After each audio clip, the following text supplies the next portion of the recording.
Então fala aí meu amigo, fala aí minha amiga, sejam muito bem-vindos a mais um vídeo aqui do nosso canal. Esse vídeo aqui é um vídeo super bacana que eu resolvi pegar algumas questões das provas de residência médica de acesso direto, né, desse ano 2022, né, caíram ali no final do ano 2021, agora começo do ano 2022, ou seja, para as provas, né, quem vai entrar na residência médica em 2022, né, do que caiu de dermatologia dessas questões. Então eu separei mais ou menos 15 ou 16 questões para a gente conversar aqui dos mais diversos temas, tá? Mas antes aqui de começar, eu gostaria de pedir para você se inscrever no nosso canal, curtir o nosso vídeo, para que essa interação seja bacana e mais pessoas possam ter acesso ao nosso canal aí, beleza? Então, olha só. E aí você já deixa no comentário também se você gostou desse tipo de vídeo, se você gostaria de alguma sugestão de discutir algum tema específico, né, como a gente fez no vídeo anterior de hidradenitis supurativa, ou se vocês gostam desse modelo aqui com várias questões de temas diversos, tá bom? Então, sem mais delongas, vamos aqui começar com essa primeira questão, essa questão aqui da USP São Paulo, do ano de 2022. Então, tivemos duas questões da USP São Paulo de dermatologia, né, da prova do acesso direto de 2022 aí. Uma dessas questões foi essa que vamos fazer agora. Então, a gente tem aqui uma questão de um homem de 28 anos de idade que refere que há um mês surgiram lesões pruriginosas nas virilhas. E no exame clínico, observava-se um eritema e descamação nas regiões inguinais. O exame micológico direto foi positivo para hifas artrosporadas.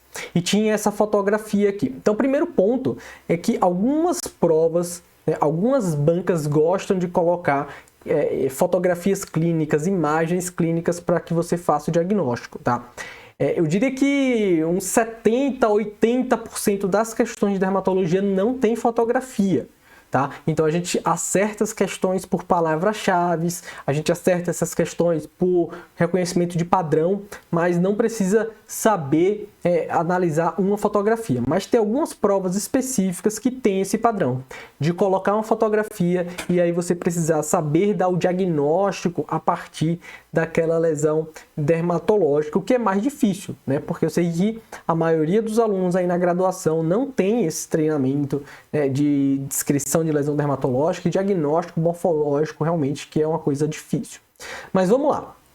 Então a gente está vendo aqui uma fotografia da região inguinal, né, do paciente aí do sexo masculino. Deixa eu marcar aqui um apontadorzinho ali. Tá bom. Então a gente está vendo aqui, né, a bolsa escrotal e a gente está vendo essa lesão, né, que ele descreveu aí como uma lesão com eritema e descamação.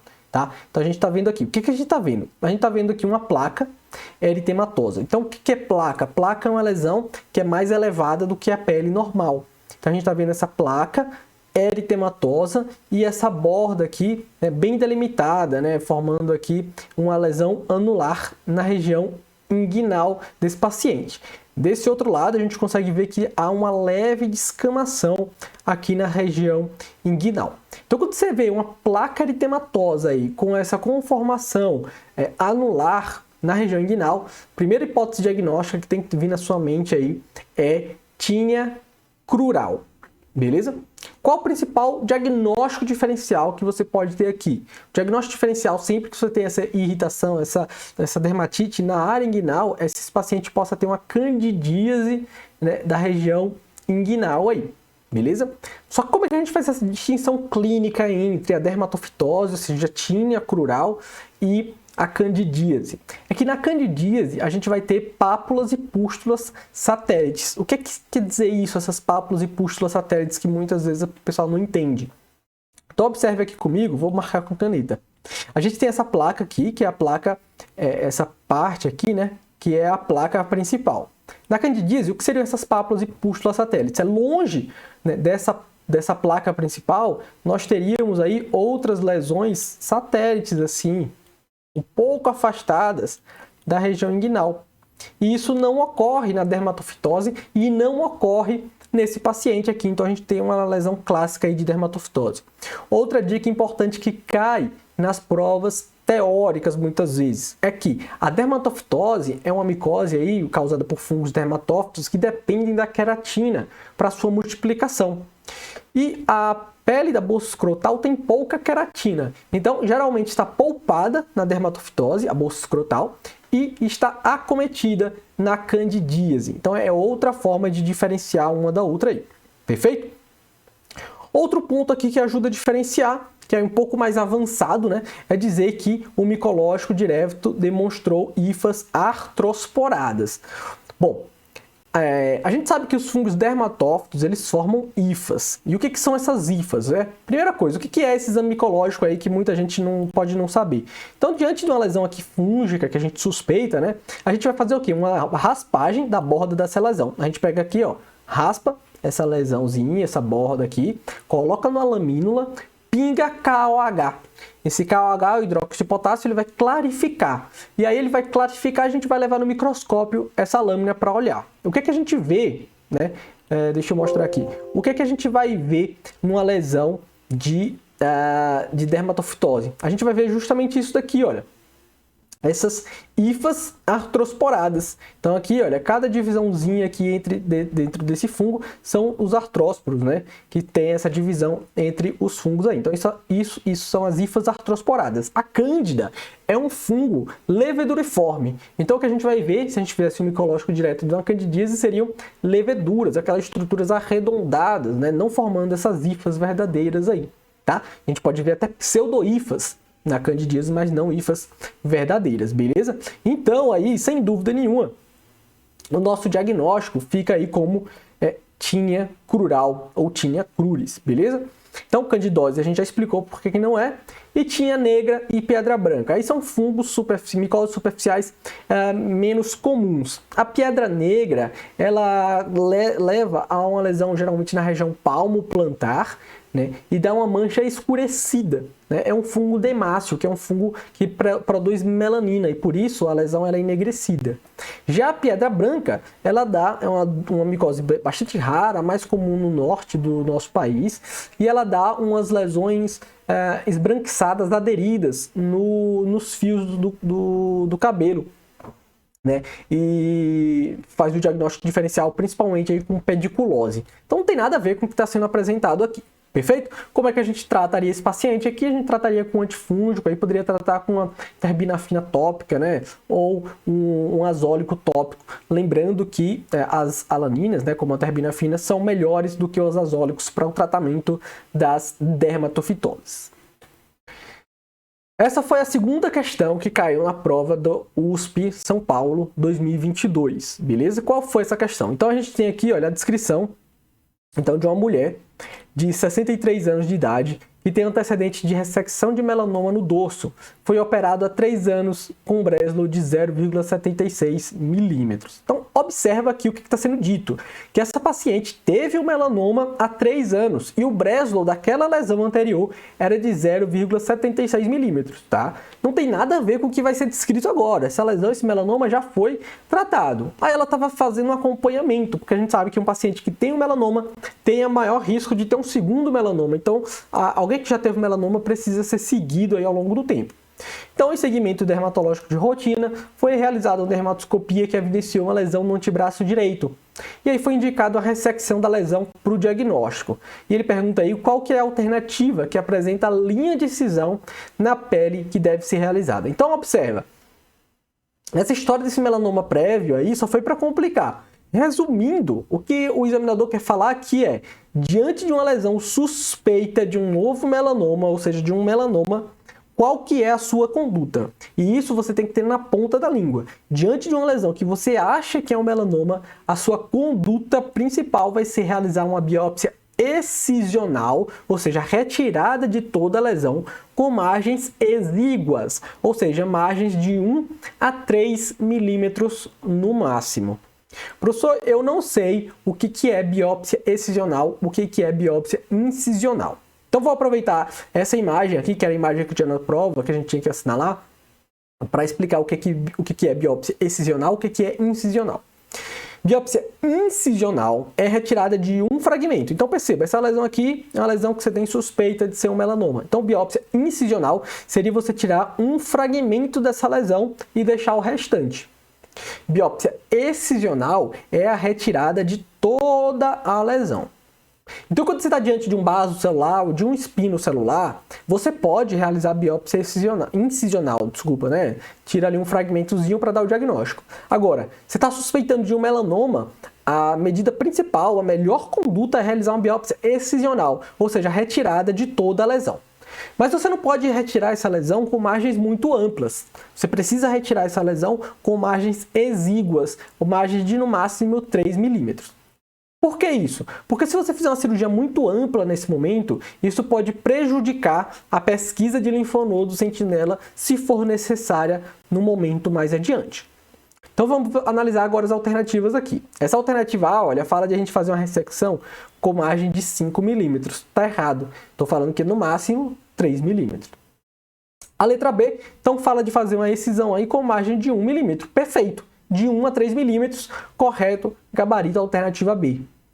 A alternativa C fala de fazer aí uma excisão com margem de 10 milímetros, que seria 1 centímetro, falso, tá? Então, margem nesse momento aí é de 1 milímetro a 3. E a letra D, uma margem variável, fusiforme aqui, que vai ter uma borda, né, de 1 centímetro e outra de 5 milímetros ou meio centímetro. Tá errado, tá? Porque a gente tá dando margens muito amplas aqui. Então, questão direta, diante de uma suspeita de melanoma, sua conduta tem que ser retirada, biópsia excisional da lesão com margem de até 1 milímetro, 1 a 3 milímetros. Perfeito? Olha essa questão aqui de dermatologia do Hospital Sírio-Libanês do ano 2022. Então, nós temos aqui um menino de 4 anos que apresenta há uma semana, na perna esquerda, vesículas e bolhas cheias de líquido amarelado e pústulas, que quando rompem, deixam no lugar uma lesão vermelho viva, inflamada e úmida que não dói. A criança está febril, em bom estado geral e sem outras queixas. Entre as seguintes opções, o diagnóstico mais provável e o agente etiológico mais comum é o quê? Bom, vamos para a malandragem da prova aí. Olha que todas as alternativas aqui falam de impetigo. Então, obviamente, a gente tem uma questão sobre impetigo aqui, beleza? Então, a dúvida nossa vai ser se a gente está diante de um impetigo crostoso ou se a gente está diante de um impetigo bolhoso. Vamos aqui aproveitar para fazer essa discussão. Impetigo crostoso é o mais comum, corresponde a mais ou menos 70% de todos os casos aí de impetigo. E aí, nós vamos ter o quê? Aquelas crostas melicéricas, ou seja, a cor de mel, localizado geralmente na região perioral e perinasal, né, das crianças. Já no impetigo bolhoso, a gente vai ter pústulas e bolhas repletas de conteúdo purulento. Então aqui a gente está sabendo que nós temos, né, essas bolhas cheias de pus, então a gente está diante aí de um impetigo bolhoso, né, que corresponde a 30% dos casos. Então a gente precisa saber agora qual que é o agente etiológico. Então vamos lá. Impetigo crostoso, a maioria dos casos é causado por Staphylococcus aureus e uma minoria causada por Streptococcus pyogenes. No caso do impetigo bolhoso, né, a maioria dos livros dizem que todos os casos de impetigo bolhoso são causados por Staphylococcus aureus. Então, nesse caso aqui, a nossa resposta só pode ser a alternativa C. Nós estamos diante de um quadro de impetigo bolhoso e o paciente o agente etiológico é o Staphylococcus aureus. Perfeito? Questão aqui da Secretaria Municipal de São Paulo do ano 2022. Vamos lá. Então a gente tem a história de um paciente de 4 anos de idade que foi levado ao pronto atendimento por apresentar lesões pruriginosas há um mês. Ele apresenta então micropápulas eritematosas no abdômen e nos membros superiores. E fala aí que o prurido piora à noite. Tá? E agora o irmão de 2 anos de idade também está começando a apresentar lesões semelhantes. Olha só, toda vez que você pegar uma prova aí de residência que te falar que o paciente tem prurido noturno, você precisa na hora ligar a anteninha aí que você pode estar diante de uma escabiose. Tá? E aí você vai atrás de outras informações que possam corroborar com esse diagnóstico. Então, primeira coisa, você tem um irmão que também tem quadro clínico semelhante. Então, isso reforça que você está diante de uma doença infecto-contagiosa. Lembrar que a escabiose é uma doença infecto-contagiosa causada pelo ácaro, né? Sarcoptes scabiei, variedade hominis. Então, a transmissão é interhumana. Isso faz com que várias pessoas aí que morem na mesma casa, ou que frequentem a mesma creche, a mesma escola, mesmo presídio, tenham ali um quadro clínico semelhante. Beleza? Então isso reforça que nós estamos diante de escabiose. Outra coisa que vai reforçar aí é a topografia, ou seja, o local de acometimento dessas lesões. A escabiose acomete principalmente, olha, a região interdigital, entre os dedos, acomete axilas, região mamária, região periumbilical, região genital, são os principais locais de acometimento aí da escabiose. Então, a principal hipótese para esse paciente é prurigo estrófilo. Olha, prurigo estrófilo é uma reação de hipersensibilidade à picada de inseto, tá? Não é o caso aqui, tá? Por que não é prurigo estrófilo? Primeiro, prurigo estrófilo nós temos lesões principalmente, olha, nas regiões que são mais fáceis do mosquito picar. Então, superfícies extensoras dos braços e das pernas. Além disso, não tem por que outra pessoa da casa começar no mesmo momento esse quadro aí. Tá bom? Então não é prurigo estrófilo. Letra B, escabiose do nosso gabarito. Letra C, doença mão-pé-boca, né? Na doença mão-pé-boca a gente tem infecção viral pelo Coxsackie-A e que o paciente aí tem vesículas e pústulas localizados, como o próprio nome diz, né? Na região da mão, principalmente nas palmas, nos pés, principalmente nas plantas e na região oral. Muitas vezes essa criança aí está com febre, queda do estado geral, não é nada disso que está sendo descrito aqui. Letra D, o impetigo, a gente já falou, também não se apresenta assim, né? A gente comentou lá daquelas crostas melicéricas, daquelas bolhas com pus. E a dermatite atópica, tá? Dermatite atópica geralmente está dentro de diagnósticos diferenciais em toda a questão que é de escabiose. E vice-versa, né? Quando é questão de dermatite atópica, muitas vezes a escabiose está lá como diagnóstico diferencial. Como é que você vai diferenciar isso na sua prova? Tá? No caso da dermatite atópica, você vai identificar que é um quadro recidivante, tá? Que o paciente tem períodos de piora, períodos de melhora ao longo dos anos, né? E que os locais mais acometidos, principalmente em crianças acima de 2 anos, é fossa cubital, fossa poplítea, o que não é o caso aqui dessa criança, beleza? Algumas questões de dermatite atópica podem até falar que a coceira atrapalha o sono, né? Isso é verdade. Então, por isso que, se você vê uma questão de que o prurido piora à noite, não é patognomônico de escabiose, porque dermatite atópica pode acontecer isso também, tá? Mas é para você se ligar aí, beleza? Então, o diagnóstico aqui é escabiose. E aí, era uma continuação da questão. Então, você precisava fazer esse diagnóstico e ele perguntava aí qual que é o tratamento, então, né, da escabiose. Você precisava ter acertado o diagnóstico para acertar aqui o tratamento. Letra A fala de corticóide tópico. Então, o corticóide não vai servir para o tratamento da escabiose, que é uma doença infecciosa. Então, não vai ser a letra A. A letra B fala de analgésicos. Então, o paciente não tem dor aqui, a gente não está fazendo uso de analgésico, não vai fazer sentido nenhum dar analgésico para esse paciente. Letra C, hidratação da pele, também não vai tratá-lo. Né? Antibiótico tópico, a gente não está diante de uma infecção bacteriana para dar antibiótico. Hipermetrina, sim. Então, a principal droga de escolha para o tratamento da escabiose, na maior parte dos casos, é a permetrina, a loção, a 5%.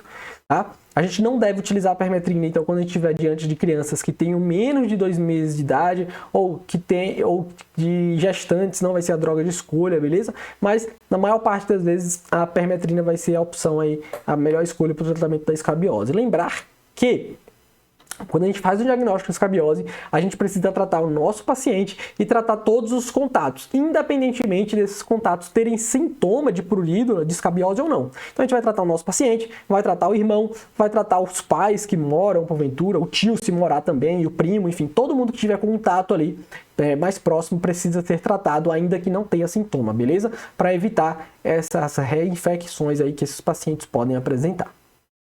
Vamos seguir aqui para a próxima questão, então. Uma questão aqui da USP Ribeirão Preto 2022. Questão aí de modificação do tratamento da hanseníase. Vamos analisar aqui. Você tem um paciente de 35 anos de idade e procurou a unidade de saúde da família com a queixa de uma mancha esbranquiçada na perna direita.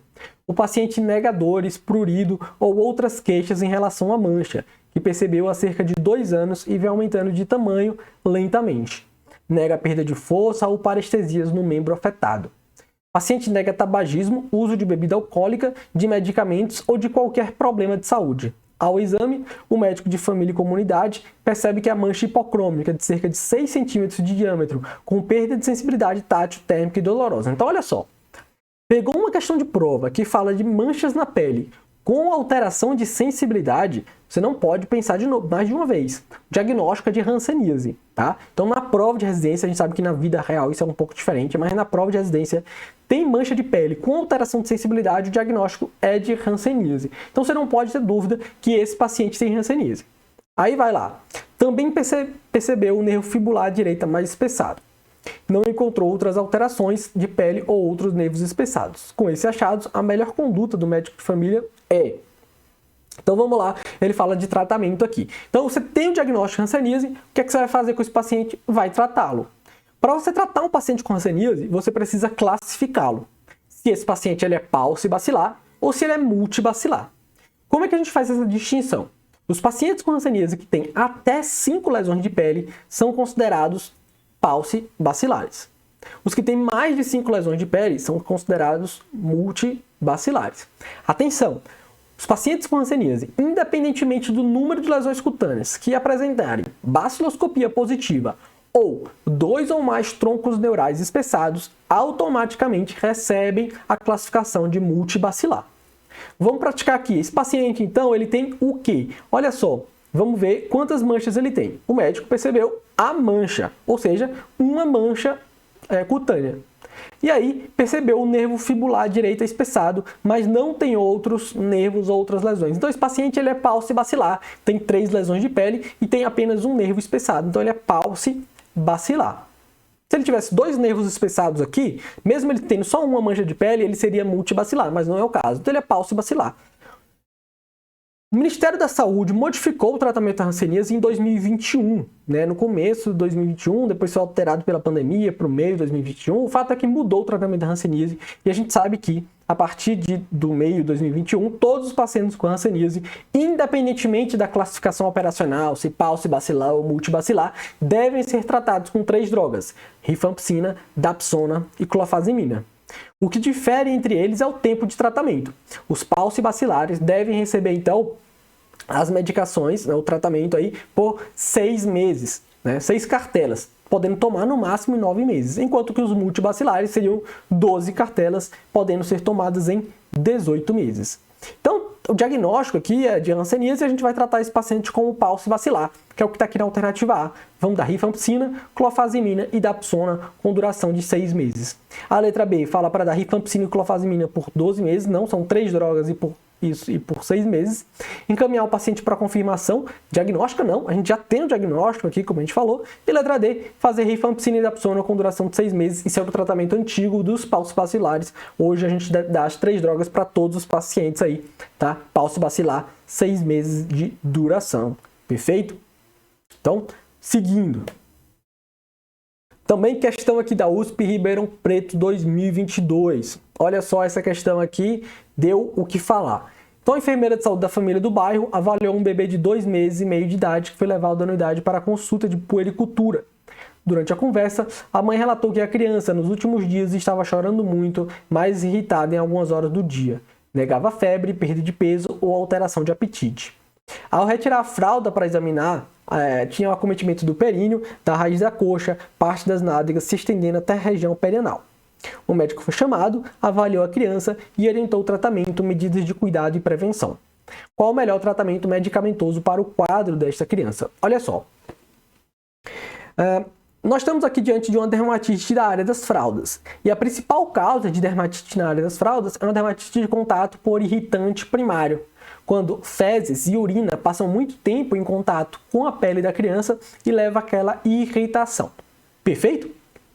Então a gente não tem dúvida desse diagnóstico aqui. Qual que é a conduta, qual que é o tratamento dessa dermatite de contato por irritante primário? Primeira coisa é a gente falar para a mãe fazer trocas de fraldas, para a mãe, para os pais fazerem as trocas de fralda de forma mais frequente, para que as fezes e urina não fiquem tanto tempo em contato com a pele da criança. Outra coisa é utilizar cremes de barreira, cremes que impedem o toque das fezes da urina com a pele do paciente. Agora, quando tem muita inflamação, tem muita irritação, apenas isso não é suficiente para retirar aquela inflamação. A gente vai precisar dar um corticoide tópico para auxiliar nesse tratamento ali por alguns dias. Então percebam aqui que está deixando claro que a criança está muito irritada, chorando muito, tinha um eritema, uma inflamação intensa. Então nesse caso a gente poderia lançar mão do uso de corticoide tópico para auxiliar no tratamento nos primeiros dias. A banca deu o gabarito como letra D, dexpantenol tópico, que beleza, tá certo ali que é um creme de barreira. Só que neste momento, com esse grau de irritação, com esse grau de inflamação, com certeza a melhor conduta seria te dar um corticoide tópico por alguns dias para melhorar ali a irritação daquela criança, né, que está chorando, que está muito irritada. Letra A fala de antibiótico, falso. Letra B, corticoide poderia ser aceitável, então essa questão poderia ter sido anulada. Letra C, antifúngico tópico, a gente só daria se a gente tivesse sinais aqui de candidíase. E quais são os sinais de candidíase que a gente teria aqui? Se a gente tivesse pápulas e pústulas satélites, que foi o que a gente comentou naquela outra questão lá. Não está sendo descrito isso aqui, então não tem sentido a gente dar antifúngico para essa paciente. Mas é uma questão aqui importante para a gente fazer essa discussão aí de dermatite de contato, né? De dermatite diária das fraldas. Questão aqui, USP Ribeirão 2022 também. Questão da USP, a USP São Paulo adora a questão de dermatologia. USP Ribeirão Preto adora a questão de dermatologia. Então, vamos lá. Olha só. Uma mulher de 56 anos notou o surgimento de uma lesão escurecida e irregular no antebraço direito. Foi feita uma biópsia da lesão que identificou um melanoma nodular com um brésulo de 0,5 mm, sem regressão, sem invasão linfática, sem mitose e com ulceração. No exame físico, foi vista uma cicatriz da biópsia no antebraço direito, com bom aspecto e sem sinais de recidiva local. Cadeia linfática axilar direita sem massas ou adenomegalias. Os exames radiológicos não mostraram sinais de metástase em outros órgãos. Então, quais condutas devem ser implementadas? Então, a gente viu lá. Diante de uma suspeita de melanoma, o ideal é que a gente faça uma biópsia excisional, retirada de toda a lesão. Beleza, foi feito isso. Confirmou o diagnóstico, e aí era um melanoma invasivo, né? Então é um melanoma que invadiu a derme já. Se é um melanoma que invadiu a derme, a gente precisa saber qual que é o índice de Breslow. O que é índice de Breslow? O índice de Breslow é uma medida que a gente faz da camada granulosa da epiderme até a célula mais profunda do melanoma em milímetros, para saber ali a profundidade de invasão daquele melanoma. Quanto mais profundo for essa invasão, pior o prognóstico desse paciente, porque maior o risco de metástase. Beleza? Então esse paciente tem um Breslow aí de 0,5 milímetros que a gente considera um melanoma fino. Para a gente o melanoma fino é até 1 milímetro, melanoma espesso com maior risco de metástase é aquele acima de 1 milímetro. Perfeito? Bom, então, diante de um melanoma, o que a gente precisa fazer aí, né? A gente tirou o melanoma, fez aquela biópsia incisional com margem de 1 a 3 milímetros, a gente vai fazer o próximo passo, que é a ampliação das margens. A ampliação das margens vai depender aí, fundamentalmente, da invasão, beleza? Quando a gente tem um melanoma in situ, a gente tem que fazer uma ampliação com margem de meio centímetro. Quando a gente tem um melanoma que tem uma invasão até 1 milímetro, a gente faz uma ampliação aí de 1 centímetro que a gente pode fazer. Então a gente vai ter que ampliar essa cicatriz em 1 centímetro. E pesquisa de linfonodo sentinela. Olha só, a grosso modo, você vai fazer pesquisa de linfonodo sentinela se você tiver um melanoma espesso, ou seja, maior ou igual a 1 milímetro, ou naqueles melanomas finos com ulceração. Então esse melanoma é um melanoma fino, mas ele tem ulceração. Então aqui a gente vai fazer pesquisa de linfonodo sentinela. Então o nosso gabarito aqui vai ser fazer a ampliação das margens com 1 centímetro, tá? Não 2 centímetros, a gente só faria 2 centímetros se esse Breslow fosse mais espesso, e fazer biópsia de linfonodo sentinela, que é a retirada do primeiro linfonodo daquela cadeia ganglionar, tá? Linfadenectomia axilar não tem sentido. Linfadenectomia axilar seria se o paciente tivesse metástase clinicamente, né? A gente palpasse o linfonodo, uma massa, a gente tiraria um linfonodo para biópsia, confirmando aquela metástase, aí sim a gente faria uma linfadenectomia, né, axilar. Mais uma questão da USP Ribeirão aí, né, de dermatologia da prova 2022. Quem foi para essa prova sem saber dermatologia se deu mal. Então, mulher de 62 anos, trabalhadora rural, procurou a unidade básica de saúde queixando-se de lesão cutânea no nariz, figura, um crescimento progressivo nos últimos 6 meses. Baseado na principal hipótese diagnóstica, qual o tratamento aí mais indicado? Então, olha só, trabalhadora rural, questão da dermatologia que botou isso é para dizer que o paciente tomou muito sol ao longo da vida. Então, paciente aí que tomou muito sol, aí, trabalhador rural, está exposto aí a ter câncer de pele. Então, os principais cânceres de pele que vão cair na sua prova é carcinoma basocelular, carcinoma espinocelular e melanoma. Então, dentre esses aí, o que mais se parece isso aqui é um carcinoma basocelular, né? Então, a gente está vendo uma pápula aqui, eritematosa, ou seja, levemente avermelhada. Aqui não dá para ver o brilho perolado, né? Mas dá para ver esses finos vasos sobre ele, né? Que são as telangiectasias. Então, a principal hipótese da gente aqui é que seja um carcinoma basocelular, né? O câncer de pele mais comum. Ele pergunta qual que é o tratamento indicado aí.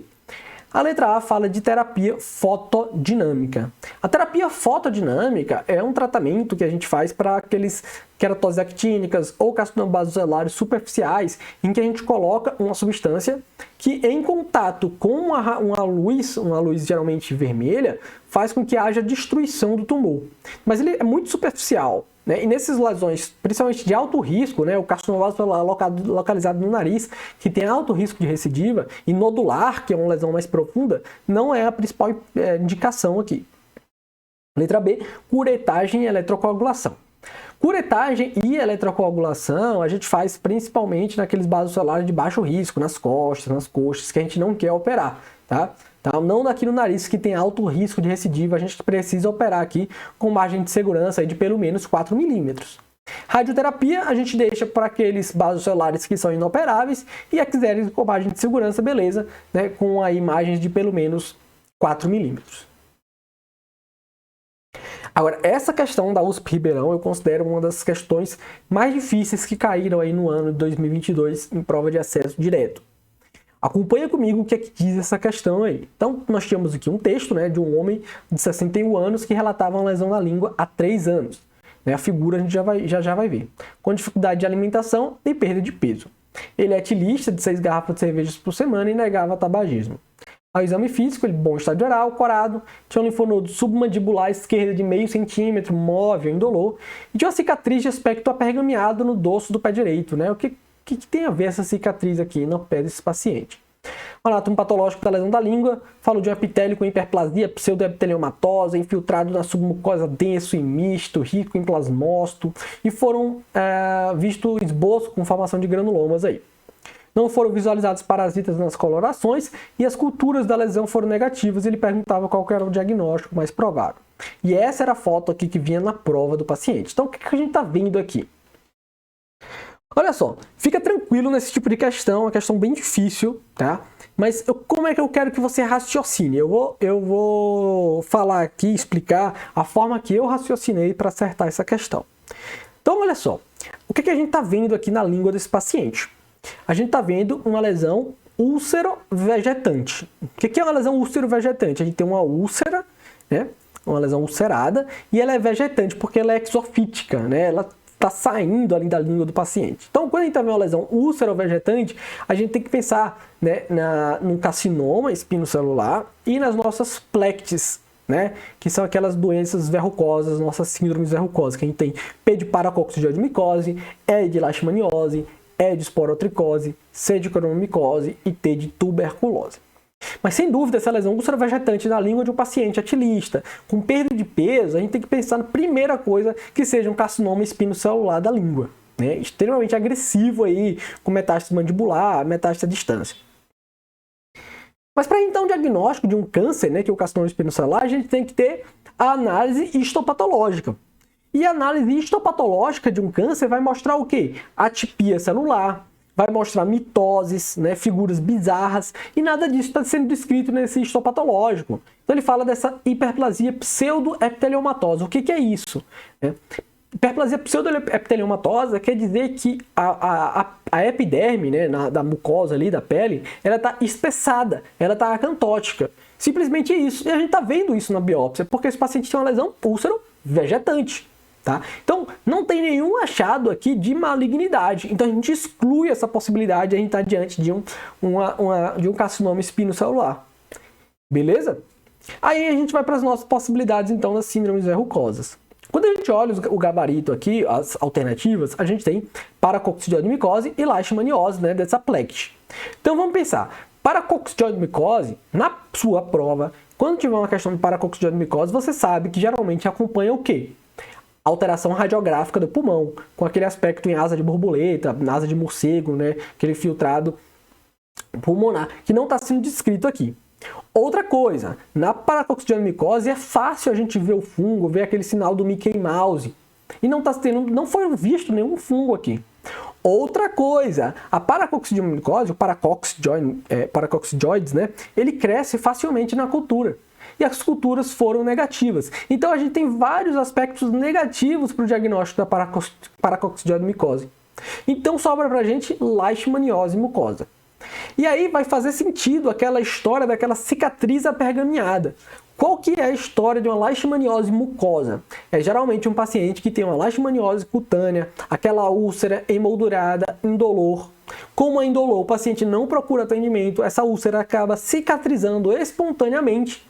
E ali, mas apesar de ter aquela cicatrização espontânea, aquele parasita, a leishmania, ela cai na corrente sanguínea, se dissemina e vai para a mucosa. Então a leishmaniose mucosa, geralmente ela surge até 2 anos depois da cicatrização espontânea de um paciente que não tratou, né, de uma leishmaniose cutânea. Então, é a história típica da leishmaniose. Professor, mas leishmaniose, a gente não viu nenhum agente, não era para a gente ver o parasita aqui? Beleza, nas lesões mucosas é muito difícil a gente conseguir localizar, achar aí, né, a leishmania, porque ele é um parasita muito pequeno, que fica dentro dos macrófagos, então nem sempre a gente vê, principalmente em lesões mais envelhecidas, tá? Mas dentro dessas hipóteses, sem dúvida aí, a melhor hipótese, o gabarito da banca foi leishmaniose mucosa. Por último, a gente tem doença de BC. Doença de BC é uma doença neutrofílica, né, que a gente pode ter aquelas úlceras majas, maiores do que 1 centímetro, mas geralmente ela não faz essa lesão úlcero-vegetante. E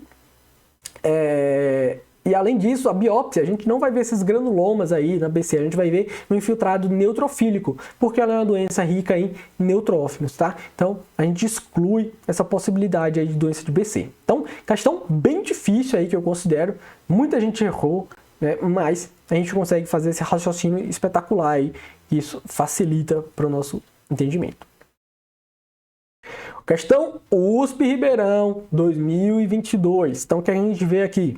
Um homem de 44 anos, portador de diabetes mellitus do tipo 2 há 5 anos, em insulinoterapia, sem outras comorbidades. Há 2 meses, relata o aparecimento da lesão no antebraço com prurido associado, né, na figura. Baseado na principal hipótese diagnóstica, realizou-se um exame complementar. Qual é o achado mais provável? Então, a gente está vendo aqui o quê? Uma lesão circular, uma lesão circinada, né? Lesão circular eritematosa com descamação na borda. Isso é bem típico da tinea corporis. Lembra que a gente falou da primeira questão de tinea crural? Aqui a gente tem tinea corporis, que é quando esse acometimento em qualquer outra área do corpo, né, que não seja o couro cabeludo, mãos, pés, então do corpo aí tinea corporis causada por um dermatófito.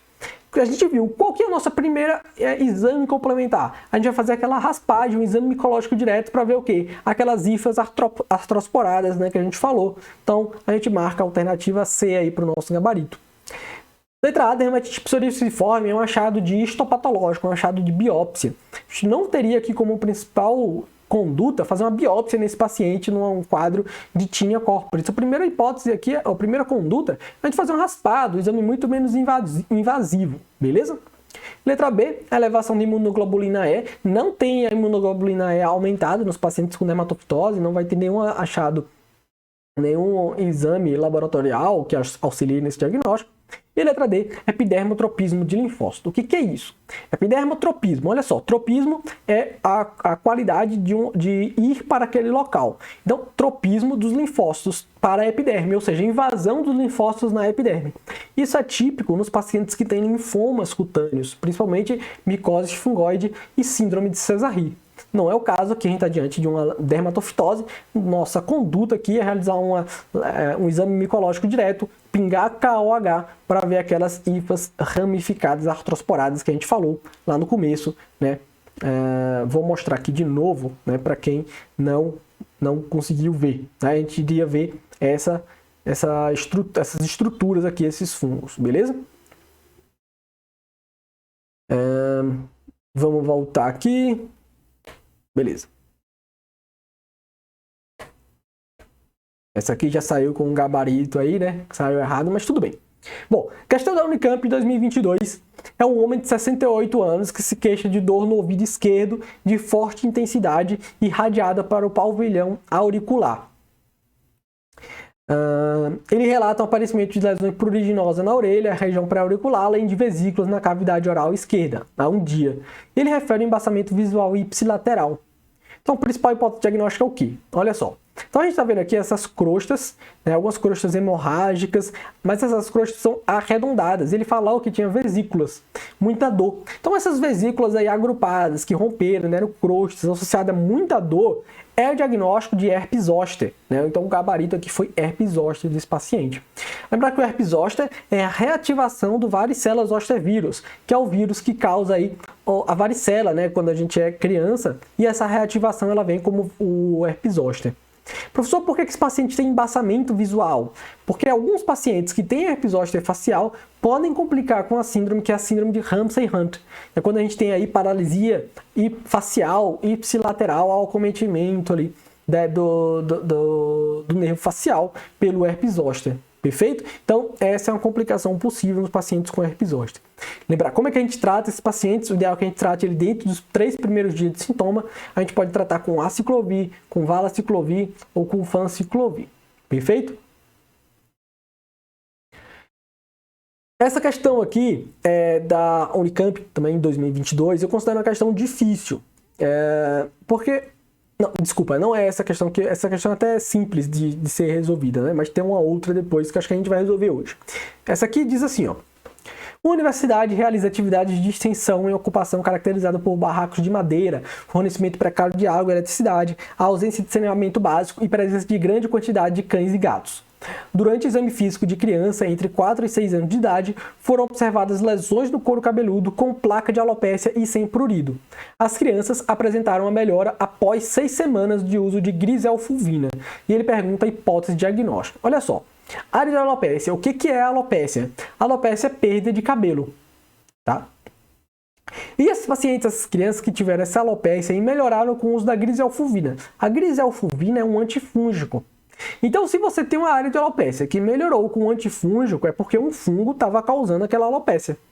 E qual que é o nome que a gente dá para essa dermatofitose do couro cabeludo? É Tinea capitis. Tá? Lembrar que a Tinea capitis ela pode ser causada aí pelo Trichophilum tonsurans ou pelo Microsporum canis. No caso, quando a gente é causado pelo Trichophilum tonsurans, a gente tem uma área de alopécia, né, arredondada, geralmente múltipla, várias áreas. No caso do Microsporum canis, a gente geralmente tem uma área grande isolada. Isso não importa tanto que o tratamento é semelhante. A gente trata ou com griselfulvina ou com terbina fina. Beleza? Na sua prova de residência, né, essa questão não teve isso, mas na sua prova de residência, se aparecer na prova área de alopécia com pelos tonsurados, isso aí é patognomônico de Tinea capitis. Tá? O que são pelos tonsurados? O que acontece? Esses fungos, eles causam ali, deixa eu ver se eu acho aqui, né? Será que eu acho aqui uma Tinea? Vamos ver se eu acho. Aqui tem, esse livro. Esse livro aqui é o Fitzpatrick, tá? Um livro de dermatologia que eu mais gosto. Então, olha só. Área de alopécia aqui, que tem essa área sem cabelo, uma área única com esses pelos tonsurados. Que são esses pelos cortados, muito rente, que eles quebram muito rente ao couro cabeludo. Tá? E essa aqui única, aqui é causada pelo Microsporum canis. Olha só. Microsporum canis. Uma lesão única. Tá bom? Vamos ver se tem outra aqui.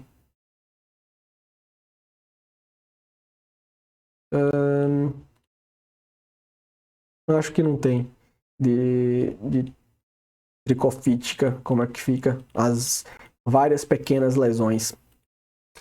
Então, aproveitando aqui, essas tinhas capitis, elas podem complicar com uma coisa que chama Kerrion Celsi.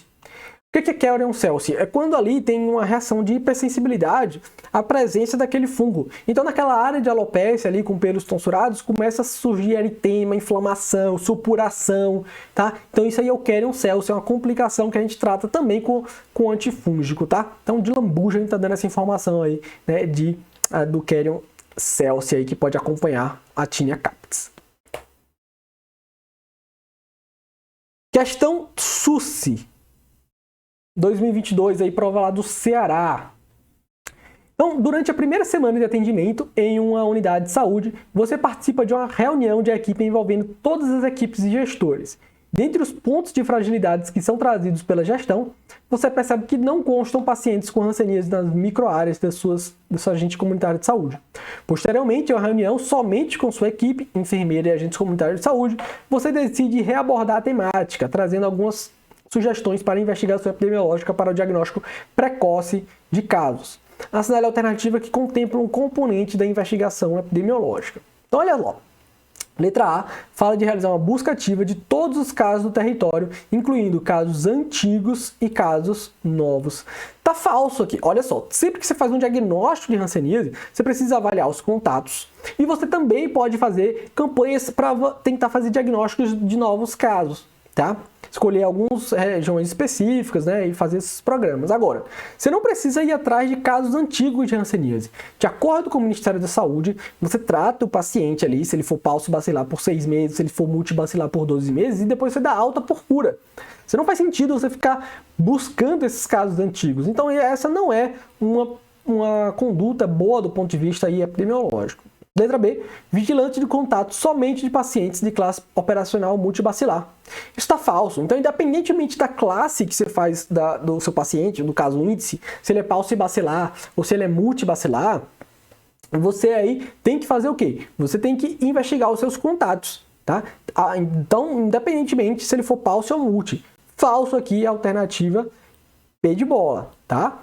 Então, aí você investiga esses contatos. Se eles tiverem sinais de hanseníase, você vai tratá-los, né, de acordo com a classificação operacional. Se eles não tiverem hanseníase, o que é que você vai fazer? Vai ficar fazendo avaliação ali anual por pelo menos 5 anos. Além disso, você vai oferecer a vacinação da BCG. Essa vacinação da BCG vai depender do status de cicatriz, né, desses contatos. Se ele não tiver nenhuma cicatriz de BCG, ele toma uma dose. Se ele tiver uma cicatriz de BCG, ele também toma uma dose. E se ele não tiver nenhuma cicatriz de BCG, ou se ele tiver 2 cicatrizes de BCG, desculpe, aí você não precisa fazer nenhuma dose. Letra C. Vigilância de contato de pacientes independentemente da classe operacional, seja PALSE ou multi. Beleza, gabarito aí, alternativa C. E a letra D diz realização de atendimento com exame dermatoneurológico para dermatoses e ou neuropatias periféricas de todos os moradores da microárea. Qual a capacidade que você vai ter de avaliar todos os moradores da microárea, todos, fazendo o exame dermatoneurológico? É impossível isso aqui do ponto de vista operacional, tá? Então essa alternativa D tá falsa. Questão também aqui do SUS 2022. Então nós temos aqui um paciente aí, né, de 1 ano e 2 meses, que foi levado ao ambulatório de puericultura com um quadro de lesões papulares, eritematosas, pruriginosas e vesículas disseminadas em palmas das mãos, plantas dos pés, nos espaços interdigitais, antebraços, axilas e região glútea. A mãe nega febre ou outros comemorativos e relata estar apresentando quadro de prurido corporal há 3 semanas. Então, questão parecida com o que a gente resolveu. A gente tem aqui um paciente que tem um prurido intenso, e, além disso, outra pessoa tem, que é a mãe, também está tendo um quadro de prurido. Então, isso faz com que a gente pense numa doença infecto-contagiosa. Perfeito? Quando a gente olha as alternativas, todas são doenças infecto-contagiosas aqui. Mas qual é a doença infecto-contagiosa que causa esse prurido aí, um prurido disseminado, e que no lactente acomete com vesículas a região palmo-plantar? É a escabiose. Então, nosso diagnóstico aqui é escabiose.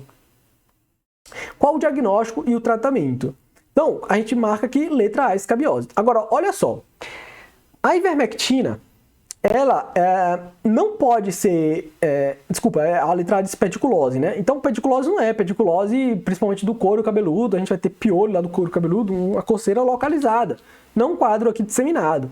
Além disso, ivermectina não pode ser dado para crianças com menos de 5 anos ou com menos de 15 quilos. Então, a gente não poderia dar ivermectina para esse paciente que tem 1 ano só. Letra B fala escabiose, beleza. E a gente trata com permetrina, perfeito. Permetrina pode ser utilizada a partir dos 2 meses. Então, tá liberado aí para tratar essa paciente. Miíase, né, a miíase primária, ou também conhecida como Berne, né, a miíase furunculoide, o paciente vai ter o quê? Ele vai ter aí lesões que parecem um furúnculo, mas quando a gente olha de perto, a gente vê aquela larva, né, fazendo aquela saída para respirar. Né? A miíase primária Berne é a larva da mosca Dermatobia hominis, que infecta a pele. Não é o quadro aqui, ela dá uma lesão única localizada, não um quadro generalizado e disseminado como esse. E por último, a larva migras cutânea, é o bicho geográfico. A gente vê aquelas lesões serpiginosas localizadas nos pés e nos glúteos, geralmente das crianças aí, né? Não é isso que a gente está vendo também. Então, gabarito escabiose a gente trata com permetrina. Perfeito? Então vou ficando por aqui nesse vídeo. Então peço de novo para você deixar o like, compartilhar esse vídeo com algum amigo seu que está estudando para as provas de residência. Deixa nos comentários aqui sugestões de novos modelos de discussão que vai ser bom. E aí eu vou conversar com vocês, né, nos nossos próximos encontros. Perfeito? Então um forte abraço aí e até o próximo encontro. Tchau, tchau.